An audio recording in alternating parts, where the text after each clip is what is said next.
Hello மக்களே, எல்லாம் எப்படி இருக்கீங்க? எல்லாம் சூப்பராக இருப்பீங்க நம்புறேன். நான் ரொம்ப நல்லா இருக்கேன். இன்னைக்கு என்ன வீடியோ அப்படின்னு பார்த்தீங்கன்னா, நம்மளோட டீமில் இன்னொரு மெம்பர் ஆட் ஆயிருக்காரு. உங்களுக்கு இன்ட்ரடியூஸ் பண்ணிக்கிறேன். ஆமாங்க, நம்ம வந்து பார்த்தீங்கன்னா பஜாஜில் NS 160 தான் எடுத்திருக்கோம்.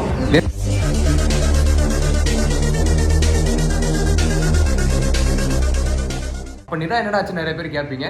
நிராவும் இருக்குது. அது ஒரு பெரிய பெரிய பெரிய ஸ்டோரி. ஸோ அது வந்து பார்த்தீங்கன்னா ஒரு தனி வீடியோவாக நான் வந்து போடுறேன்.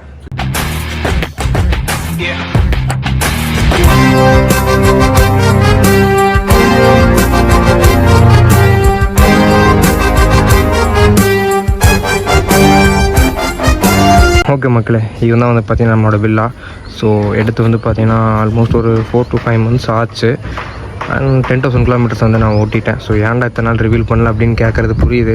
ஏன்னா வந்து பார்த்தீங்கன்னா நிரா விஷயத்தில் நான் நிறைய அடிபட்டுட்டேன். ஏன்னா நிரா வந்து எடுத்தனே ஸ்டோரி ரீல்ஸு யூடியூப்பில் அப்படின்னு போட்டு எனக்கு அந்த விஷயத்தில் நம்பிக்கை இல்லை, கண்ணு போட்டுரும் அப்படிங்கிறது. பட் நிராக்கு அப்படி நடந்ததுக்கப்புறம் எனக்கு ரொம்ப பயமாயிருச்சு. ஸோ அதனால் வந்து பார்த்தீங்கன்னா பில்லாவை யாருக்குமே இத்தனை நாள் இன்ட்ரடியூஸ் பண்ணி வைக்காமல் இருந்தேன்.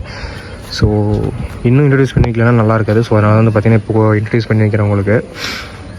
இதான் வந்து பார்த்தீங்கன்னா நம்மளோட வண்டி நம்பர். அண்ட் நீங்கள் ஸ்டிக்கர் வந்து பார்த்தீங்கன்னா வாசனை பார்த்து இன்ஸ்பயர் ஆகி இந்த ஸ்டிக்கர் பண்ணியிருக்கேன். ஸோ நான் வந்து ஃபஸ்ட் டைம் முடிவு பண்ணியிருந்தேன் வண்டி வாங்கின அந்த ஸ்டிக்கர் ஒட்டணுன்ட்டு. எந்த வண்டி வாங்கினாலும் அதை கண்டிப்பாக ஒட்டுவேன்.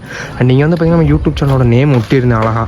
ஸோ பெட்ரோல் பங்க்கில் வந்து பார்த்தீங்கன்னா பெட்ரோல் பட்டு இந்த மாதிரி ஆயிடுச்சு. அண்ட் நம்ம வண்டி 160 தாங்க, 200லாம் இல்லை.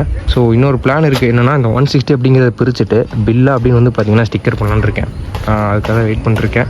அந்த வண்டி வந்து பார்த்தீங்கன்னா ஓட்டுறதுக்கு செம்ம ஸ்மூத்தாக இருக்குது, பயங்கரமாக இருக்குது. 160ல் என்ன பவர் கொடுக்க முடியுமோ கொடுத்துருக்காங்க. நான் வந்து பார்த்தீங்கன்னா 120 போயிருக்கேன் டாப் ஸ்பீடு. ஸோ அதுக்கு மேலே போக முடியல. 125 வரைக்கும் போகுது. அதுக்கு மேலே போனால் அப்படியே வண்டி ஆஃப் ஆயிடுது. ஓகே, 160ல் நல்ல ஒரு டார்க் சூப்பராக இருக்குது. டாப் அண்ட் பெரிய அளவில் எதிர்பார்க்க முடியாது, பட் டார்க் பயங்கரமாக இருக்குது. அண்ட் மெயின்டெனன்ஸ் சொல்லவே வேணாம். பஜாஜை பொறுத்த வரைக்கும் எப்படி இருக்கும் அப்படின்னு லோ மெயின்டெனன்ஸ் தான். 3 சர்வீஸ் விட்டுட்டேன்.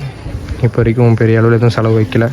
ஓகே மக்களே, அவ்வளோதான். பில்லோட இன்ட்ரடியூஸ் பண்ணி வைக்கணும் அப்படிங்கிறதுக்காக மட்டும்தான் இந்த வீடியோ. ஸோ இதை பற்றி இந்த வண்டியை பற்றி டீட்டெயிலான ரிவ்யூ வேணும் நான் ஃபியூச்சரில் கண்டிப்பாக போடுறேன். நம்ம சேனல் இது வரைக்கும் சப்ஸ்கிரைப் பண்ணாதவங்க மறக்காமல் சப்ஸ்கிரைப் பண்ணிங்க. அண்ட் நெக்ஸ்ட் வீடியோவில் நிராக்கு என்ன நடந்துச்சு, ஏன் நம்ம நிராவை விட்டுட்டு இந்த வண்டி வாங்கியிருக்கோம், நிரா வித்துட்டமா இல்லை அப்படிங்கிற நெக்ஸ்ட் வீடியோவில் கண்டிப்பாக சொல்கிறேன். Tata bye.